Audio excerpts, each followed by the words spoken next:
आप देख रहे हैं लाइव बिहार। मैं हूं आपके साथ असलम अब्बास। लोकसभा आम चुनाव का इंतखाब अब पूरी तरीके से खत्म हो गया है। अब सरकार बनाने की कोशिश शुरू हो गई है और सरकार बनाने के साथ साथ कौन किसके कितने प्रत्याशी जीत पाए हैं, कौन किस बिरादरी से हैं, कौन किस जाति से हैं, अब लोगों के मन में तरह तरह के सवाल उठने लगे हैं। और इसी सवाल के बीच में बिहार में जिस तरीके से 40 लोकसभा सीटों पर परिणाम आए हैं, जहां एनडीए को जो है पिछले बार से सफलताएं तो कम मिली है, लेकिन सफलताओं में जो है विपक्ष को कोई खास ज्यादा कामयाबी नहीं मिला है।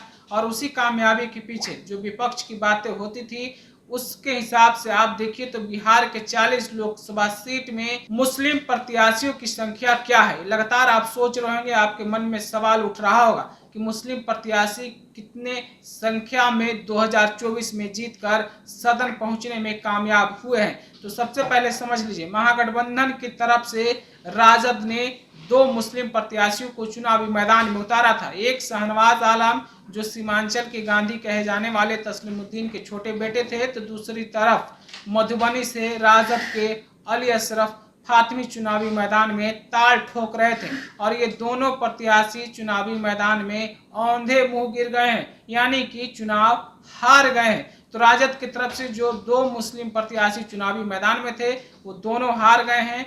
तो अगर बात दूसरी पार्टी की करें, दूसरी पार्टी में महागठबंधन में ही शामिल कांग्रेस ने भी अपने तरफ से 2 मुस्लिम उम्मीदवारों को चुनावी मैदान में उतारा था। एक कटिहार से तारिक अनवर, तो दूसरे किशनगंज से मोहम्मद जावेद वही थे जो 2019 में मात्र बिहार से एक विपक्ष यानी महागठबंधन की तरफ से जीतने वाले इकलौते प्रत्याशी थे। और 2024 में फिर से मोहम्मद जावेद ने किशनगंज लोकसभा सीट पर कब्जा जमाया है और उन्होंने जदयू के मास्टर मुजाहिद को हराया है। और दूसरे प्रत्याशी के रूप में तारिक अनवर भी कटिहार से जीतने में कामयाब रहे और तारिक अनवर ने जदयू के दुलार चंद गोस्वामी को इस बार हराया है। तो जिस तरीके से 2024 आम चुनाव हुए हैं, उसमें 2 मुस्लिम प्रत्याशी यानी कि 40 लोकसभा सीट में से 2 मुस्लिम प्रत्याशी चुनाव जीतने में सफल रहे। हालांकि इसके अलावा भी मुस्लिम प्रत्याशियों की अगर बात करें तो टिकट जो है जो दिया गया था, उसके हिसाब से आप समझिए एनडीए की तरफ से मात्र जदयू ने एक टिकट किशनगंज से मास्टर मुजाहिद को दिया था। इसके अलावा एमआईएम ने भी मुस्लिम प्रत्याशी उतारे थे। एमआईएम के प्रदेश अध्यक्ष अख्तरुल इमान जो खुद किशनगंज लोकसभा सीट से चुनाव लड़ रहे थे, लेकिन चुनावी मैदान में तीसरे नंबर पर ही रहे। इसके अलावा निर्दलीय प्रत्याशी के रूप में चर्चित चेहरा मोहम्मद शहाबुद्दीन की पत्नी हिना साहब भी ताल ठोक रही थी सिवान से, लेकिन वो भी इस बार चुनाव मैदान में जीत नहीं पाई और निर्दलीय प्रत्याशी के रूप में वो दूसरे नंबर पर ही उन्हें संतोष करना पड़ा। इसके अलावा भी जो है मुस्लिम प्रत्याशियों की बात करें तो एमआईएम यानी कि असदुद्दीन ओवैसी की पार्टी ने कई जगहों पर अपने उम्मीदवार उतारे थे, चाहे पाटलिपुत्रा की बात हो या फिर दूसरे क्षेत्रों में, जैसे मधुबनी से बाकर सिद्दीकी, पाटलिपुत्रा से फारूक रजा।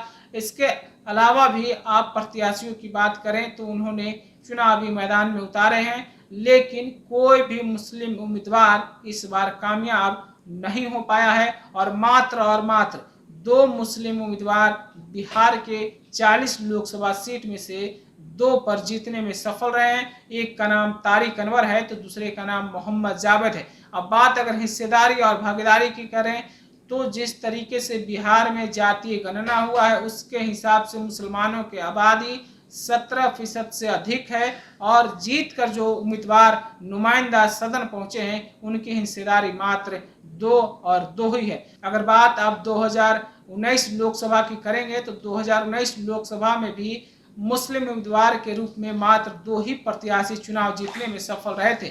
एक प्रत्याशी किशनगंज से मोहम्मद जावेद 2019 आम चुनाव में जीते थे, तो दूसरे प्रत्याशी के रूप में एनडीए गठबंधन के तहत लोजपा से चौधरी महबूब अली कैसर जो खगड़िया से जीतने में कामयाब रहे थे।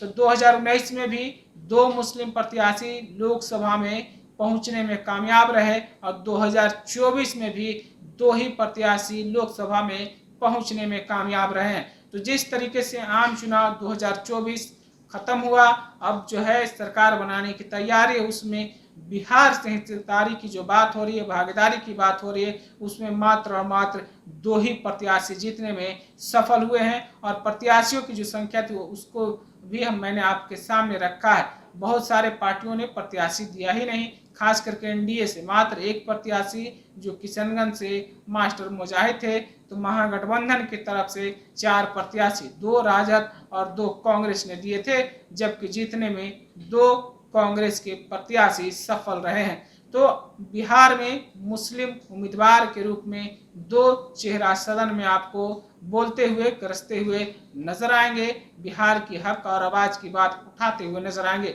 तो आप अपनी राय क्या रखते हैं बिहार के 40 लोकसभा सीट के बारे में, खास करके जो 2 लोकसभा सीट से मुस्लिम नुमाइंदे चुनकर सदन पहुंचने में कामयाब रहे हैं? आप अपनी प्रतिक्रिया हमें जरूर भेजिएगा। आपका बहुत बहुत शुक्रिया।